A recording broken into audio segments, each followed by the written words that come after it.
broadcaster. Okay, great. Only to find not broadcaster. Exactly. Good afternoon, everyone. Can you hear me okay? Yeah. Well, firstly, well done for braving the elements and the Antifa members outside the conference hall and making it here today. It's great to see so many of you here. For those of you who don't know me, my name's Madeline Grant. I'm the parliamentary sketch writer and a columnist at The Telegraph, and I'm delighted to be chairing this incredibly timely panel on renewable energy and green growth held in partnership with Renewable UK. I'm very aware that we've only got an hour for this discussion and that some of our panellists have to leave a bit early, so let's crack on, and I'll try and keep my questions to a minimum so we get onto the Q&A as quickly as possible. So today we're going to be examining the important question of whether renewable energy and green growth are still vote winners, and I'm hoping that we'll also be able to get into some of the Prime Minister's recent net zero interventions and how all of this is likely to go down with the electorate. I'm delighted to be joined by Andrew Bowie, who is the Conservative MP for West Aberdeenshire and Kincardine, having first been elected in 2017. He was appointed Parliamentary Under-Secretary of State, Minister for Nuclear and Networks at the Department for Energy Security and Net Zero in February this year. We also have joining us Rachel Wolfe, a founding partner at the highly influential research and PR firm Public First, who I'm sure will be able to speak to some of the questions about public opinion towards green policy and net zero. Rachel was previously Education and Innovation Advisor to the Prime Minister. She was co-author of the Conservatives' winning 2019 General Election Manifesto and founder of the New Schools Network. To my right, we have Dan McGrail, the CEO of Renewable UK.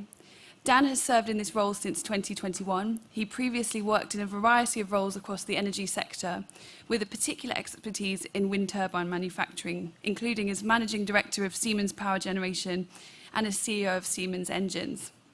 To my left, we have Selene Saxby, the Conservative MP for North Devon, who was first elected in 2019, and she serves as the Vice Chair of the All-Party Parliamentary Group for the Environment.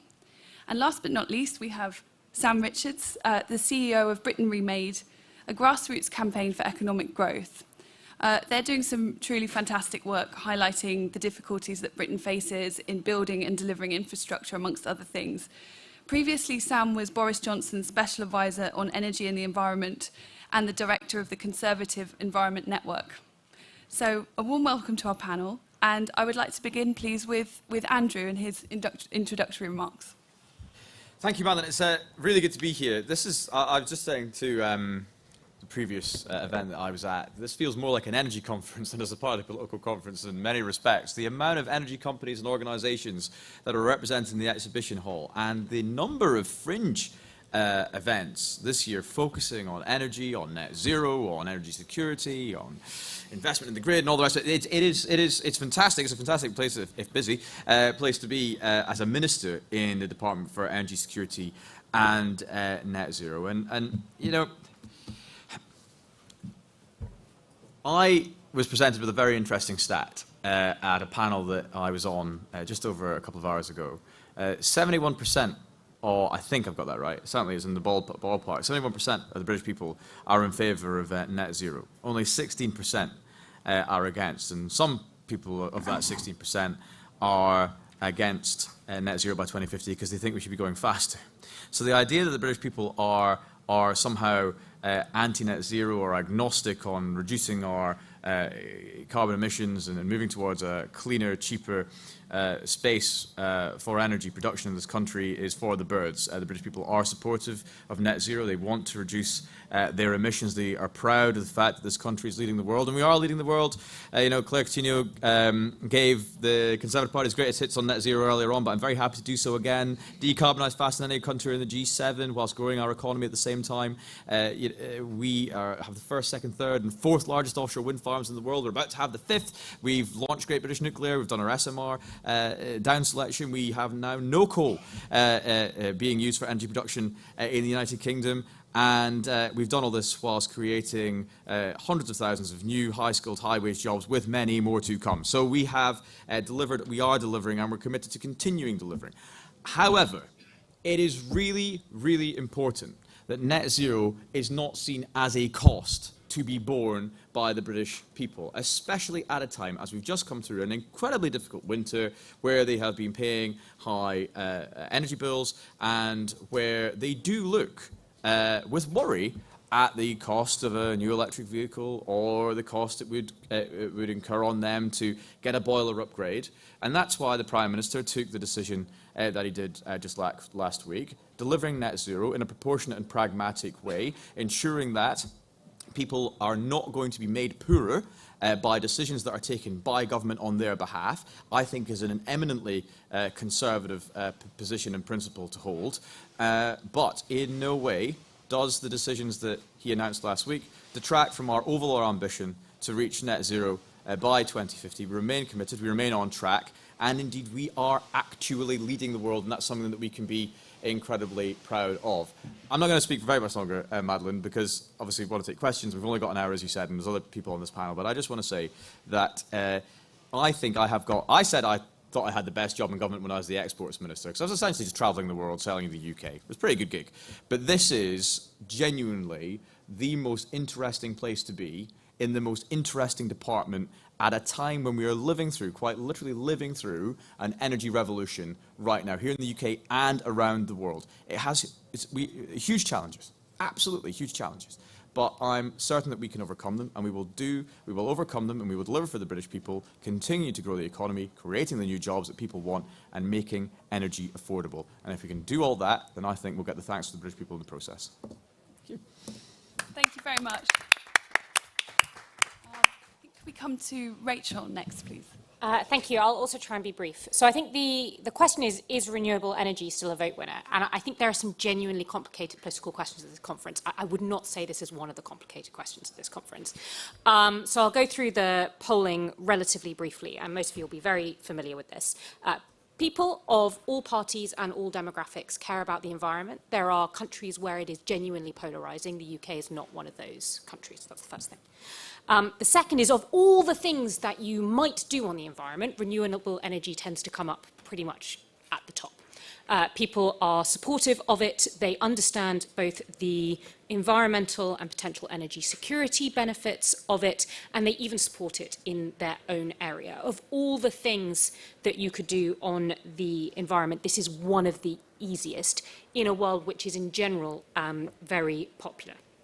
And I suspect Madeline's going to want to come back to net zero and cost, which is, I think, slightly less relevant for producing energy supply than it is for some of the other policies that are around. But I think it is worth emphasising that when you ask people what is making their life more expensive right now, the environment barely even features. It is Ukraine, the aftermath of COVID. In some cases, people will blame the incompetence of the government, but what they do not blame, by and large, is net zero. I'm not saying it's a fair complaint. I'm just reporting what the public tell us.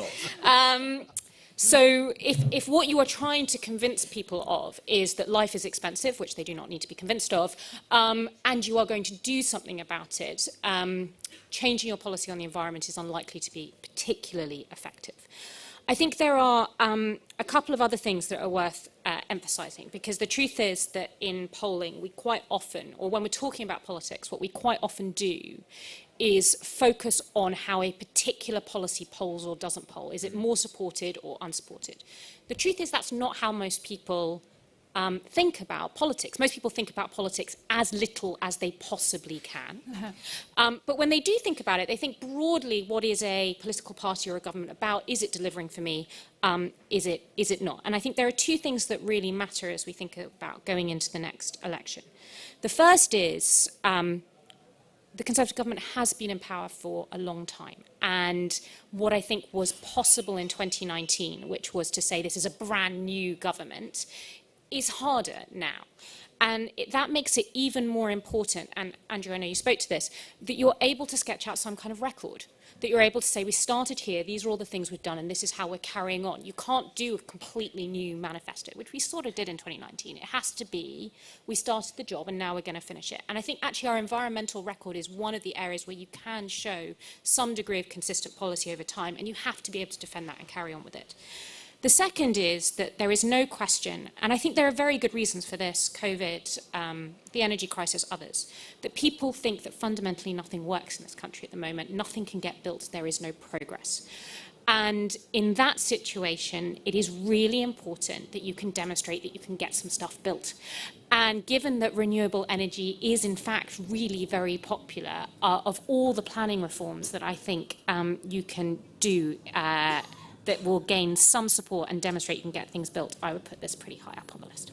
I will stop there. Thank you very much. And now over to you, Dan, please.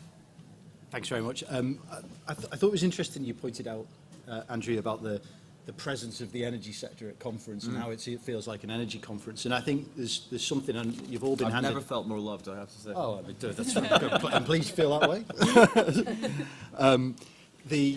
There's something about the fact that the energy sector is, increasingly at the nexus of economic growth. This isn't just a story about the environment, as much as that is important to people, and that comes across in the polling. This is also about the economic future and about, how we invest as businesses and how government unlocks investment to support economic growth in general. And I think you've all been handed a piece of polling that we've done in Renewable UK, and I think one of the sort of things that comes out of it is that if you look at the 5 sectors that the Chancellor has prioritised for growth, and they are green industries, pharma, digital, advanced manufacturing and the creative industries, what voters are telling us from this polling is that the one that they really believe will deliver jobs and growth, in particular outside the southeast, is green growth and green industries. And there's a reason for that, because it's actually happening. We are building factories in Teesside, in the Humber, and we're investing in new areas in Scotland, and we've got potential great opportunity in South Wales with floating wind. And this is sort of genuine economic transformation for some areas, and it comes through in the polling quite strong. And typically, if you ask voters what they care about, going into any election or any given time, they're going to run through the normal list of things: economy, health, immigration, and somewhere third, fourth, fifth is the topic of the environment. But the reason why this polling is so interesting for us is that voters are also essentially associating renewable energy with economic growth, and I think that is really, one of the big message that I kind of want to leave with the room right now. Yep. Thank you very much. Over to you, Selene. Thank you, and it's a pleasure to be here this afternoon. And I, as a former maths teacher, are quite interested in the polls and how the numbers add up. And I think it's very interesting when you look at something we haven't done before. We've never had to get to net zero before, to see how public's perception does change on that. And obviously the war in Ukraine has really changed the focus of Andrew's department to looking so much more at energy security, and part of that for so many people is actually getting more renewables here on our shores, because that's a great way to deliver energy security. But I believe the Prime Minister was right. We do need to be pragmatic, and that was the finding that came out of the Onward review straight after the Prime Minister's speech and their polling, which was that the country understands this is complicated, and we need to be pragmatic and bold, proportionate and ambitious were the words that were used coming out of that. In addition to the work with the environment, I set up and chair the all-party parliamentary group for the Celtic Sea, and when you look at something that really does have cross-party support, getting floating offshore wind out into the Celtic Sea does have immense cross-party support, and I think the frustrations that came from AR5 really has sort of galvanised energy behind making sure that these projects do float out in AR6, and that actually it's 100,000 jobs around the Celtic Sea region. And when you watch people explain, in my patch we've had the University of Plymouth come and teach Year 9 how to build floating wind turbines, put them on a pretend bank, make them actually anchor them and then blow wind at them to see how they work. And then somebody explained to them, these are 100,000 jobs and they're coming here. You don't need to go to London for these jobs. This is right the way around the South Wales coast, down the North Devon, North Cornwall coast, which are some of the most deprived coastlines in this country. This is a huge opportunity, and I think whatever party you sit on, people want that to happen and they will vote for it. And so I very much hope that the lessons of AR5 will mean that that renewable sector is revisited, because in my mind, to get to net zero, we can't pick winners now. There are too many technologies that aren't quite through their infancy to really know which are the ones we need to back. And that particular one is a really exciting new technology, and to date we're not out there. We're leading the world, but we still haven't got these projects afloat, and we need to be able to do that before we can even assess its viability moving forward. Thank you. And finally, Sam. So Britain Remade is a campaign for economic growth. We've been running for about a year or so. And over the course of that year, I've been speaking to people across the country. I've spoken to folk in the pub in Anglesey and in Aberdeen. I've spoken to folk in the pub in Blyth and in Birmingham. I've been in a lot of pubs. It's basically the first takeaway. We've been doing a lot of drinking, but also a lot of conversations with people of all different backgrounds from right across the country. And there's one conversation I remember in Warrington with a group of guys, and they had what I would describe as common sense views on crime and immigration. And they also, as has dominated every single conversation, the cost of energy came up. Now, exactly as Rachel said, who do people blame for the cost of energy being so high? Net zero and renewable energy hasn't come up once. They blame, rightly, they blame Putin, and they understand that his invasion of Ukraine, it didn't necessarily cause our energy insecurity, but it revealed it. And they get that the best way out of that is for us to build our own clean domestic sources of power right here. As Rachel said, you can't understate, you can't undersell just how popular renewable energy is in every part of the United Kingdom. Now, it is the case that there are other elements of the net zero transition as a whole that are more challenging. It is absolutely the case that very few people right now are ready to buy an electric car, although about 1 in 4 new cars sold in Britain are EVs, so some people must be. But it is also the case that practically no one right now is thinking about buying a heat pump to replace their gas boiler. But that's broadly fine, because even on the government's new timetable, right, we don't expect people to even have to replace their existing gas boilers with heat pumps until 2035. And the transition to heat pumps, the transition to EVs, these are not salient issues for most voters. They never come up independently in conversations unless you ask people about them. So I would say that the risk in the slight shift in rhetoric that we have seen from the government in recent weeks is not just that it creates uncertainty for investors like Ford, who said that they were looking for the government to stick to their current policy timelines. It's not just that it creates uncertainty for other investors in clean technologies as well about the government's broader commitment to the transition. But firstly, to Rachel's point, the key message that people hear out of this is not, in 6 months' time, no one will remember conversations around heat pumps or EVs, but they will remember the government failing to do something that they said that they were going to do. And that will be the lingering impression of the Prime Minister's intervention on this. I want to finish with a few statistics. So Andrew has already said the YouGov polling that showed that net zero as a whole, 71% support to 16% oppose. And again, that kind of lingering sense, oh, well, weren't the government going soft on that? Weren't they sort of watering that down? That will remain. And for most voters, yes, it is not a top 3 issue, but it's a hygiene thing. It's like, political party, you've got to brush your teeth. And this is what the net zero transition is for a lot of voters. It's something that gets you a hearing on other issues. And I want to finish, there's just 2 more stats. It is the case that every part of the electorate, every demographic, is supportive of the transition to net zero. But it is also the case that younger voters in particular want to hear a compelling narrative on decarbonisation. Does anyone see in the latest YouGov polling, does anyone know what level of support the Conservative Party mustered amongst 18 to 24-year-olds? 1%. 1%, absolutely, the 1%. And under 50, it was 12%. Now, 18 to 24-year-olds, okay, this is not the Conservative Party's natural base. We were not hoping for a huge wave of student voters to bring the Conservative Party to another term in office. But surely the Conservative Party should be appealing to aspirational working-age families who want to get on in life.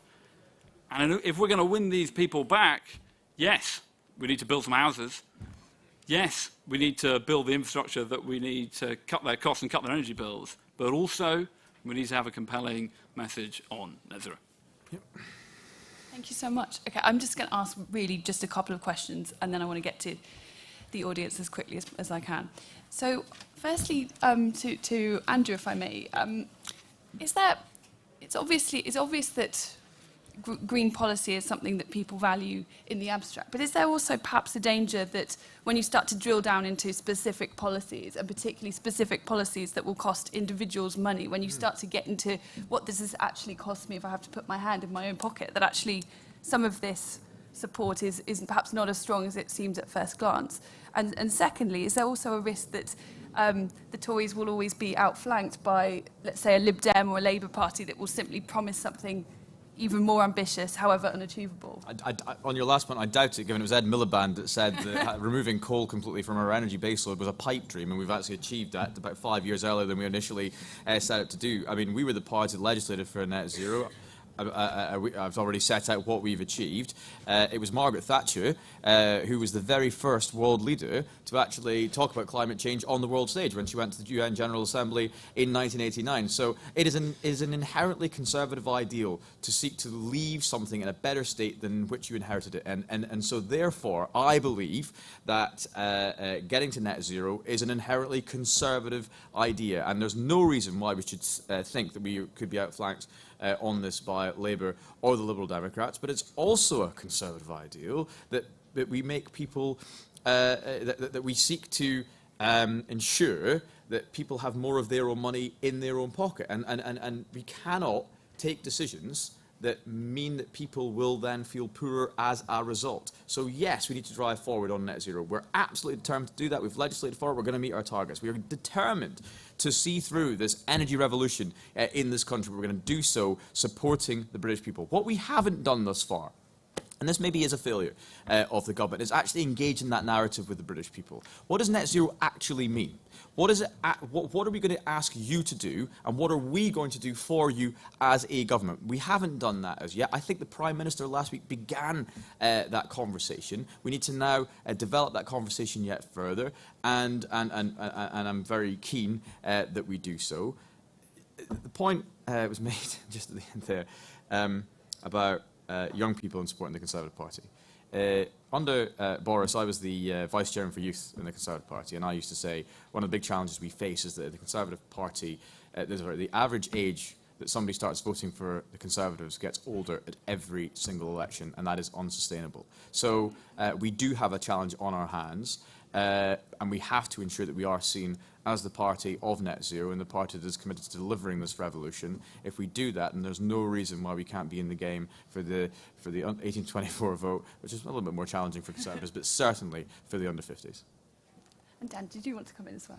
Yeah, look, there's a lot in what you said there, Andrew. I fully support. I think one of the things that I would like to just be really clear about is when we're talking about renewable energy and we're talking about net zero, and if there is a conversation to be had about the costs of net zero, that we don't allow those two things to necessarily be conflated, because renewable energy is something that lowers people's bills, and it is that is just a matter of fact. Yeah. And there are still people out there who would like to tell a story that they do lower bills, but we missed out on some new offshore wind farms this year. As a result of AR5, we think that if we'd have built them, we'd have saved the consumer, depending on whose analysis you take, between £1 and £2 billion a year. That's real savings we could have had, and okay, we'll get them a year later or maybe 2 years later. But those are the savings that right now we should be expediting, given that we are in this crisis, and that when people talk about energy in the context of net zero, people talk about their energy bills and often conflate electricity and heat. And the cost of gas is the thing that has affected people's pockets most recently. So it's really important that those who have the opportunity to communicate with the public consistently put that message out that we're fully supportive of renewable energy because it is one of the key levers that will drive down your energy bill and deliver that energy independence. Yeah. And it's really got to be reinforced. Totally agree. Yeah, totally agree. Just one more question. I wanted to ask Sam, who was obviously talking about the need to get on with it, to build infrastructure and to expand our different sources of energy. But it all feels a bit rich almost to be talking about this, given that we are so manifestly failing to deliver infrastructure and we have a very tight planning system.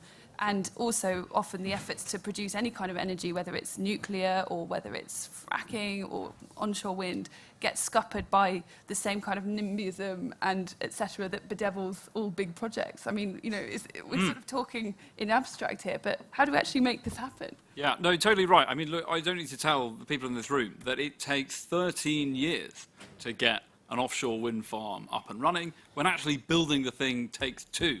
The reason for that are the challenges of getting connected to the grid and the massive delays in the planning process. The length of environmental impact assessments has been going up and up and up year on year, while at the same time, British nature has continued to decline. So we won't be able to build any of the sources of clean energy that we need without fundamental reform to our planning system. That's absolutely right. Great. Well, I think Can I just challenge? Sorry, Sam. We're not failing, right? We've got challenges. We recognise that, which is why we're doing as much as we are within the Department of the Connections Action Plan. All that we don't need to replay the debate that we just had about 2 hours ago in another fringe. But we yeah, all right, round 2. But to suggest that we're failing isn't borne out by the facts. I've said what we're delivering when it comes to offshore wind. Could we be going further and faster, and could we be building more in a much better time frame? Yes, of course we could. But we've delivered the 1st, 2nd, 3rd and 4th and soon 5th offshore wind farm in the world. We've launched Great British Nuclear. We're building Hinkley. We're going to build Sizewell. We're investing in fusion. We're investing in hydro. We're investing in carbon capture, utilisation and storage. We're doing all of this. So to suggest we're failing, it simply is not true. The rest of the world, and I was in Vienna last week at the IEEA's international conference. I will be representing the UK at COP in November in Dubai. The rest of the world does look to us for leadership on this, because they are amazed that we have been able to transform our energy landscape to the extent that we have in the period that we have, and they want to know how to do it whilst growing the economy. It's a conservative miracle, and we're determined to continue to deliver on it. We are not failing, we're delivering. Of course, look, the government, can I come back on that very, very quickly? Of course, the Conservative Party has a proud track record of decarbonisation in office, which is, part of the reason why it is slightly depressing to hear the Prime Minister come forward and almost talk down the party's push to net zero. I know, of course, he talked about all the great stuff that we've done previously, but the signal it sends both to the markets and to voters is that we are dialing down our ambition on net zero. But to the point, I mean, this conference comes just months after the government bungled an offshore wind auction to the point that we failed to procure any new offshore wind farms. It comes after years at which we have banned, effectively, building the cheapest source of power in England, onshore wind. So, yes, we've got lots to be proud of, but we've got loads more to do. I'm going to let you have the final word this time. No, I want to ask you, Sam, why, when you were in Downing Street, did you find it so hard to overturn the ban? Ban on onshore wind? Well, it's fundamentally, as lots of polling demonstrates, unfortunately, lots of Conservative MPs often misread the views, as you know, the views of their electorate on this issue and assume that onshore wind is much less popular than it actually is. So how do you think you would, if you could go back in time, persuade the MPs that time in the way you didn't when you were there? I would say, Rachel, that we actually made some progress. You didn't fail, Sam. You made progress. Not least on getting onshore wind. Sorry, I'm having fun. Sam is brilliant, by the way. I'm just enjoying myself now. Not least on getting onshore wind in the CFD auctions. And if we hadn't done that, we'd have had very little indeed from the latest CFD Can I just round. add on the onshore wind? So North Devon is home to a large number of very large wind farms, which were very unpopular when they went in. And I talk to constituents now who are proud to look out on those wind farms and feel completely differently now about how they did then.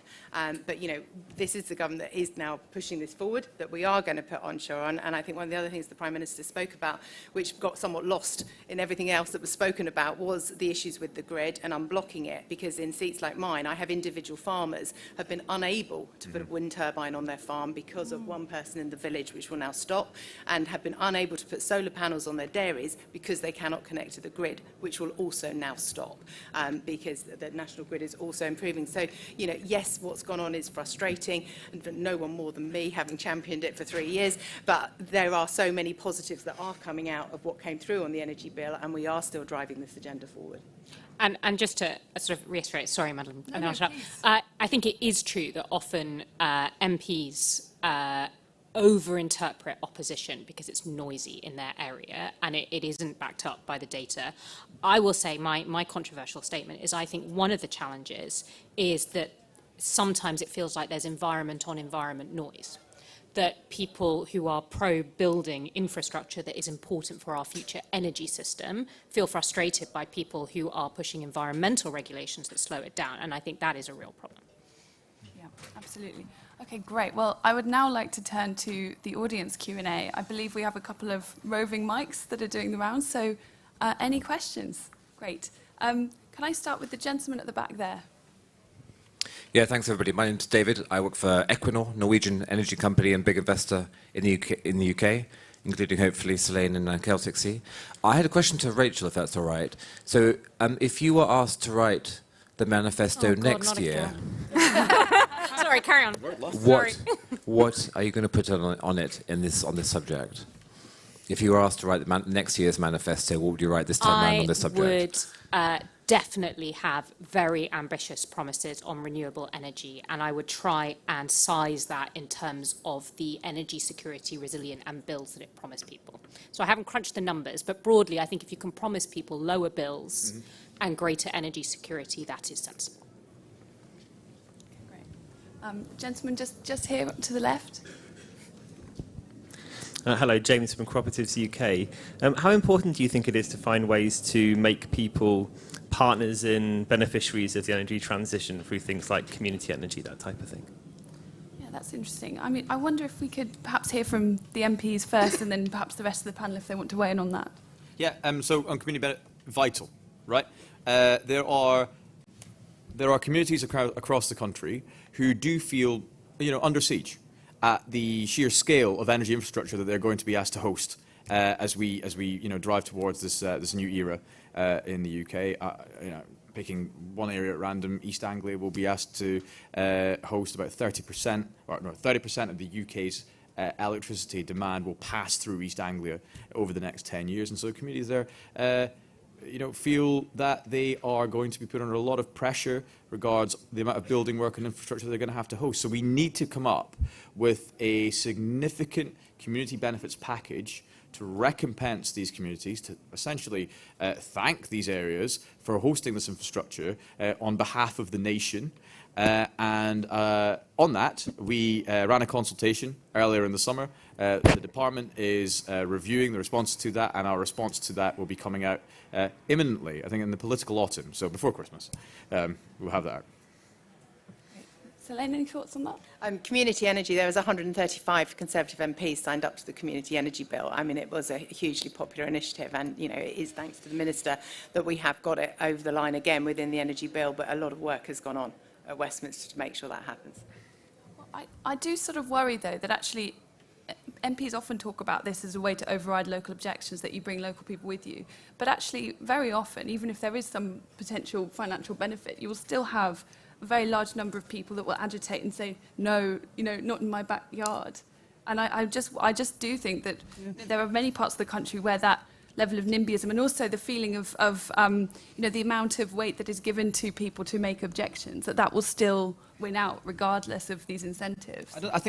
Sorry, Madeline, I didn't mean to cut across you there. I do apologise. I think we've got to steer away from describing these people as NIMBYs. I mean, these are people who are passionate about their local communities, who are concerned at the sheer scale of the infrastructure that's going to be built in many parts of the country where they are just not used to hosting a large-scale energy infrastructure. And it's incumbent on us as government and the energy companies involved in delivering these projects to engage constructively with these communities, to have a conversation, to explain the benefits to them, to their communities of hosting this infrastructure through community benefits or whatever it might be that the final decision is taken on that, and actually work with communities, sort of allay some of their fears. I don't think getting into the habit of describing people who are genuinely concerned about the impact on their local communities of these, huge builds. When we're talking about large substations, pylon infrastructure, in some cases nuclear power plants, as NIMBYs, they are concerned. They're well within their rights to be concerned, and we as government and the energy companies have to listen to them and work with them if we're going to deliver any of these projects. Can I just add on that I think communities see some of these infrastructure projects quite differently. So I have a small wind project that's due to come ashore in my constituency alongside, so need a big substation to go in. The substation planning application's just gone in. To date, we haven't had a single objection and nobody's come to my office. This is a year after we had a housing development go in there, which actually was the front page of the local paper, picket line for months and months and months, hundreds and hundreds of complaints. And so in exactly the same stretch of coast, the infrastructure for this. But to the same point, I think it's also important to understand that these are projects, many of them new, and that even though I'm a huge champion of floating offshore wind, I have concerns about that cable corridor coming through some of the most highly designated sand dunes in the world, when it could go 10 miles further and join the main cable corridor for those projects. And I think we also need to learn from some of the projects like has happened in East Anglia, where the damage that we're doing as the science evolves around blue carbon. I think it is incredibly complex, but I think it is important to look quite carefully at the objections, because there is often a bit more than just that we're objecting. Gotcha. I can go. Yes, Dan. I think when I came to this subject, I couldn't, and it's probably a little bit controversial to say it, but when I first came to this subject fresh, I kind of thought, well, I live next to bits of infrastructure that I don't get compensated for, and all sorts of things that cause me inconvenience that I don't get compensated for. But when you're being pragmatic about it, and standing back for a second, what we're embarking on here is it's easy to go to sort of hyperbole and hubris, but we are turning a huge amount of what we currently rely on as molecules into electrons over the next 20, 30 years. And it is a massive transformation. It is a huge transformation. And we also know that what sits behind that transformation, or the trigger of it, is a climate emergency. And whilst I like to talk about the energy security and the lower cost bills and all that kind of stuff, we shouldn't lose sight of the fact that there is a really important environmental imperative which is needed. And so therefore we really have to lean into it. And if you look at other, if you go back to when we did the last transformation, i.e. building the national grid in the first place, it's really interesting to see how the government of the day or the CEGB communicated with people at a national level to explain what was going on and to really reach out and communicate. And I don't know if you've seen the adverts, Andrew, from the 1950s, where they were explaining to people that they were going to be, we're going to be as a nation building pylons, and that was important to do. And there are pylons through the Lake District, and there are pylons through Snowdonia, and we'd love not to have them there, but there are, some of those decisions had to be taken for the good of the country. And what was different, I think, is that the country was leaning into that and saying, we need to do this because this is important for our future. And I think there's an element about national communication that is missing from the agenda at the moment that we should really push. Okay, great. Can I add super quickly, or do you want to move on to the next question? No, of course. Just very quickly, we did some polling for Onward on community benefits earlier this year. We also did the polling that Celine mentioned, which is worth a look. And I think the things that are worth flashing is community benefits aren't going to convince everyone, but they can sometimes switch things to majority support. What people really don't want is money given to the local authority for the local authority to decide how to spend it. They want it direct to them. So unless you're actually giving them money in a very simple and transparent way, I wouldn't bother. Yeah, I completely agree with Rachel, but there is also a question of capacity and capability at the lowest level of the planning process. I mean, at the very lowest level, parish councils who have never had to deal with the sheer volume and complexity of some of the planning proposals that they're having presented to them now, do not have the skills or the capabilities to actually work through them in the requisite manner that is required. And so I do think that as a part of this community benefits package, we must look at and see what we can do to support them, the parish councils, in dealing with the hugely complex, contentious planning applications that they're now being asked to cast a view on a very regular basis. And I'm very keen to see that through. Right. Yes, go to the gentleman there in the tweed jacket. Thank you. I'm Harry Wilkinson from Net Zero Watch. My point would really be about the naivety about the costs involved in reaching net zero, and I think the Prime Minister has been right to acknowledge that. No amount of popularity for wind, for example, will change the fact that onshore wind's capacity factor is about 30%, offshore wind about 40%. The wind power needs to be backed up with other forms of energy. And so this myth that wind is so cheap, is very different from the reality when you consider the storage and backup costs that you would need as well. So there is this sort of elite feeling in this conference, this event after event, all these net zero lobbyists, and it's sad to see maybe representatives of the government, not remember their conservative roots, which is actually planning the economy, planning energy isn't a recipe for success. We need different technologies to be able to compete against each other on a firm power basis which takes into account the costs of storage. And so that's the kind of competition-based approach that I think we need. I don't disagree. Of course we need different technologies. We're not putting all our eggs in one basket here. We are investing in a whole range of technologies. And indeed, I represent Aberdeenshire. I worked for a very short period of time in the oil and gas industry myself. Just about all of my friends who left school in 2005 went in some way to work in oil and gas, and we see the benefits of that industry in the area that I was born, grew up, went to school, was educated, and now have the pleasure of representing in the Houses of Parliament. So over the summer we announced 100 new licences in the North Sea, we announced Rosebank last week. You're absolutely right, we are going to need a whole host of different technologies. We're not just going to be reliant on renewable energy sources for our energy baseload moving forward, but it's really important to get to a place where we have cheaper bills, we are more energy independent and energy secure, that we take the steps that we're taking right now, that we invest and we're investing right now, and we do drive towards net zero. If we don't, then British taxpayers, British bill players will be at the mercy of highly fluctuative gas markets and the mercy of hostile foreign actors like Vladimir Putin for year after year after year after year. That's why we've launched Grey British Nuclear. That's why we're getting 24 gigawatts of nuclear on the grid by 2050. It's why we're investing in offshore wind. It's why we're investing in a whole host of new technologies. But we're going to rely on all of these technologies to get us there, including the fossil fuel industry in the North Sea.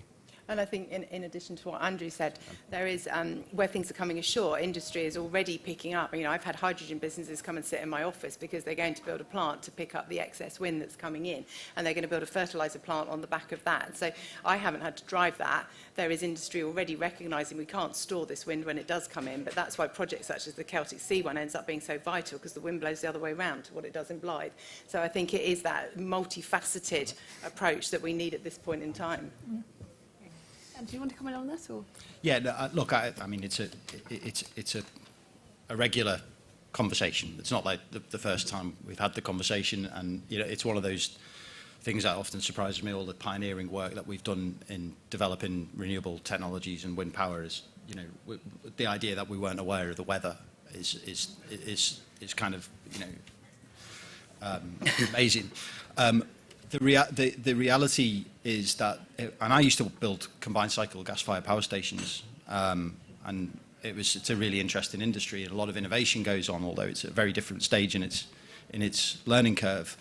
But if you were to build a brand new combined cycle power station today, according to government's figures, and I have some personal insight because I built the world's most efficient gas-fired power station in Keadby, which is near Scunthorpe. The levelised cost of electricity from that will be around £125 a megawatt hour, approximately. And the levelised cost of electricity coming out of an onshore wind farm is, today, taking the current situation today, let's take the Irish auction, for example, about £75. So about half, well, less than, not quite half, 60%. So and that's with the world's most efficient gas-fired power station, not an old one, and most of our power stations were built in the 1990s. That's with the world's most efficient. So if you build more wind, you displace those gas megawatt hours. That's what you do. It's just simple, basic economics. And I won't say any more than that. One thing I would add is that obviously it's one thing, people who work in this industry all the time, obviously they are familiar with the realities of wind, etc. But I often do notice quite a bit of like naivete in this debate, that people act as if it were entirely in the government's gift to simply switch in 2030 or 2040, and that there weren't any problems with potentially divesting too quickly from fossil fuels before the replacement technology is ready. And one of the things that the Prime Minister raised recently was the risk that if you go too fast, you end up alienating people, and you need to bring people with you. That is a risk, isn't it? It is a risk, and it's also, I suppose for those who work in the sector, we understand this as part of a continuum. It's a transition, right? And that transition needs to take time. And, that challenge of what happens when the sun doesn't shine and the wind doesn't blow, well, we often answer with things like, well, what we've got, we're developing, the UK, this probably isn't, common knowledge to people, the UK is seen as being the world's best market for energy storage. We've got a really, really well-developed market. So hence, we've got a huge pipeline for battery projects. And we can talk about long-duration storage. We don't have all those questions fully answered yet. But if you ask the question almost in a worst-case scenario, well, what happens if we don't get long-duration storage technologies? What happens if hydrogen turns out to be really expensive? Well, we'll just burn some gas. We could burn some gas because we burn some gas today. That's a pragmatic thing. We burn 40% of our electricity today comes from gas. Well, if it's 4%, that would be better, wouldn't it? Thank you so much. Any more questions? Yes, the gentleman here at the front, please. Thank you. Chin Kai from Chatham House. When we talk about renewable energy worldwide, we've seen a return of industrial policy in terms of government getting involved. How does that sit with a conservative government and conservative voters ideologically? And what's the UK's comparative advantage competing against places like EU, China, US, where they've come up with schemes like Inflation Reduction Act, like the Green New Deal in the EU? Thank you. That is a really fascinating question. Does anybody on the panel want to weigh in on that, about the ideological opposition that there might be in the Conservative Party to industrial strategy? To take your last point first, and then I'm going to have to dash, and I will. In terms of the dash for gas, no, the reason that America are now throwing the gargantuan amounts that they are in new technologies through the Inflation Reduction Act, the reason that the EU have responded in the way that they have with their plans is because, and we don't say this enough, they're trying to catch us up. And you know what? They are beginning to catch us up, which is why we can't take our eye off the ball, which is why we have to continue the investment that we're making right now. But we can't ever delude ourselves that we can stop making the argument for it at home. We talk about a good game on the world stage, we're respected on the world stage. But that's just what I say. This is why we have to engage. We should have been doing it years ago, right? Huge failure on our part. Hands up. We need to start having that conversation with the British people and explain why it is in our national interest that we do this.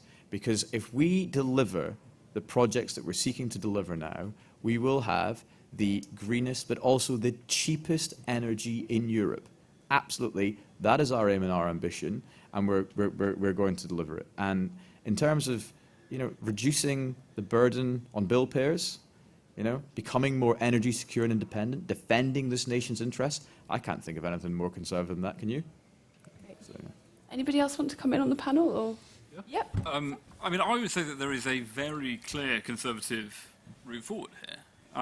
We cannot expect and should not try to match the Inflation Reduction Act for subsidies as I've set out. The main barriers, when we speak to firms across the country, I think Dan would probably agree, the main barriers here are on the planning side or on grid. As Dan set out, these industries are not looking for massive new subsidies, right? No. The strike price now would come in below the wholesale cost of power. What we need is to reform the planning system to just make it easier for businesses who want to build, businesses who want to invest in Britain. To me, I think there's a very clear conservative free market case there. I think the UK's comparative advantage, if you want to talk about it, is built by experience for a start. We have built an enormous institutional memory around how to build renewables, at least at large scale when it comes to offshore wind. I think in onshore we don't necessarily have a comparative advantage, but I think in offshore we definitely do. And I think in that regard, that means that we don't need to fully respond to the Inflation Reduction Act because our market's already attractive, in theory, right? And there are things that we have to fix. You know, we have to fix the auction rounds, and that's been something that's come up recently.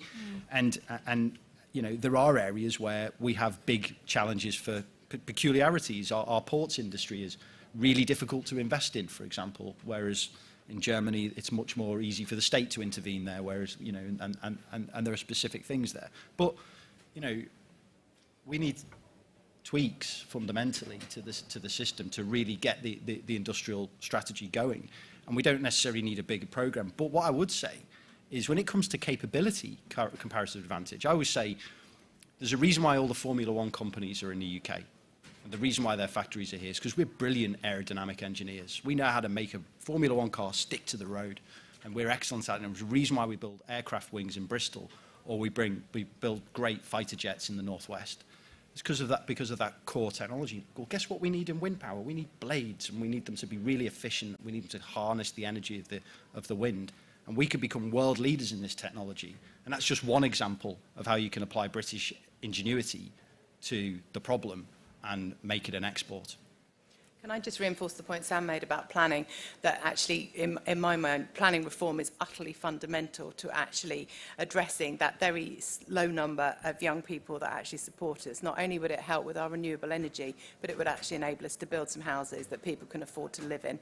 And that, frankly, it's great that we have all of these jobs, but I had to tell the nice man with the hydrogen plant who told me it would be 500 jobs, he could only do that if he built me 500 houses for those people to live in, because that's the scale of the housing issue. So I think planning is fun. I was like, fine, I'll agree to it. But the planning is holding back so many parts, actually, of what we need within, you know, to drive those younger voters back to us. So I very much hope, you know, if somebody wants to get that message to Michael, that would be marvellous.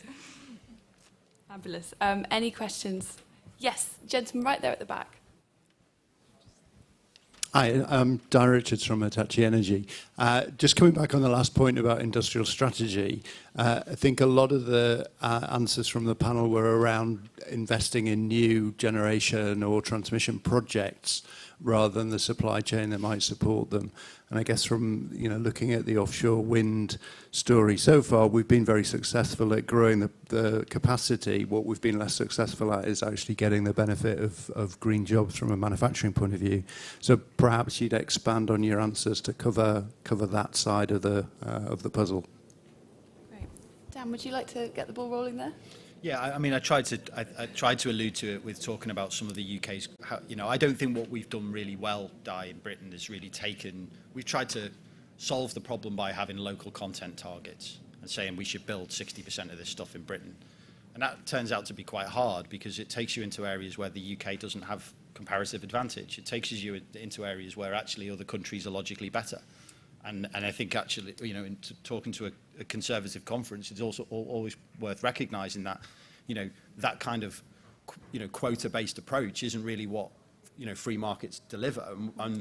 But what we haven't done on the flip side of that is really look at where we are excellent and apply it to the challenge within our industry. And I used aerodynamics as one example, but, you know, autonomous vehicles and automation and digitalisation are areas where we can grow. But also, I think we've got some great fabrication capability in the oil and gas industry, which we could migrate. The oil and gas industry is a great source of capability to migrate into our industry. Dynamic cables for floating wind, for example, or moorings and anchors.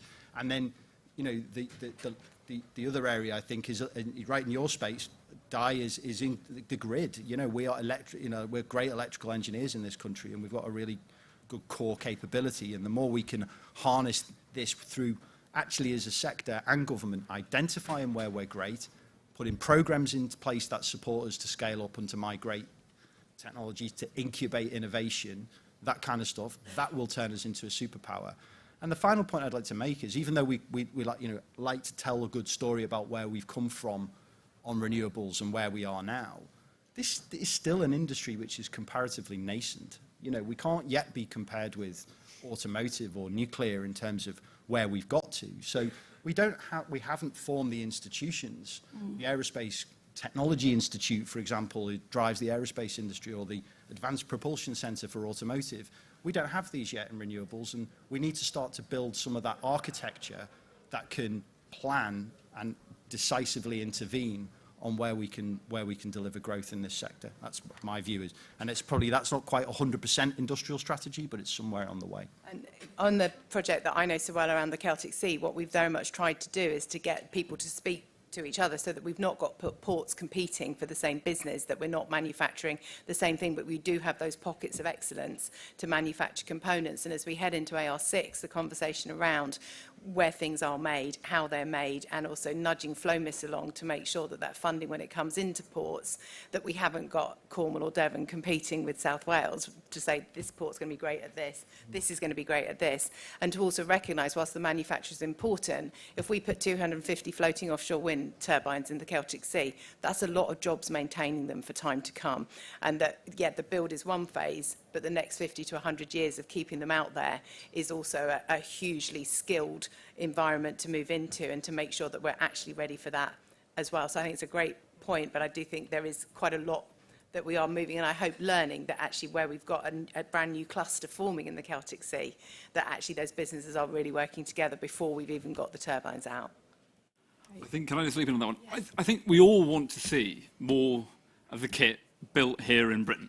We all want more examples like the monopile factory in Teesside that will soon, the monopiles from that will soon hold up the turbines in the largest offshore wind farm in the world. And I think it is right. I think it is the case that we haven't made the most of our leadership on deployment of offshore wind to ensure that we get the jobs here. I think that is absolutely right. But the only word of caution, or the sound of caution, the only bit of caution, is that we can't forget the consumer in this equation. And we're here talking about how to bring voters along on this journey. And I think there's always a risk that if the conversation becomes entirely about the production side of things, and we end up loading more costs then onto consumers to bear, that is not what people want to see at the clean energy transition. They want to see their bills cut. So that's my only note of caution around that. Great. Dan, quickly, and then I could take one more question from the audience. Last point is, let's also not forget what we have done in this sector already. Just about 4 miles down the road from here in Didsbury, on the outskirts of Manchester, for those of you who go back via the airport, you'll drive past on Prince's Parkway, is an office which has the European headquarters of the electrical engineering, the grid connections for one of the big technology companies. Over in Humberside, we built a huge blade factory which employs 1,500 people. There are really great examples. What's happening on Teesside is going to be great. What's happening in Blythe is good. Is good. There are really great examples of industrial growth on the back of this sector. So we're not all the way there yet, but we do have some success stories that we should celebrate. Definitely. Great. I think I have time for one more question if anyone wants to go or not. Great. Well, actually, we are at time up. So I want to thank our wonderful panel and to the audience for so many fantastic and insightful questions. Thank you very much.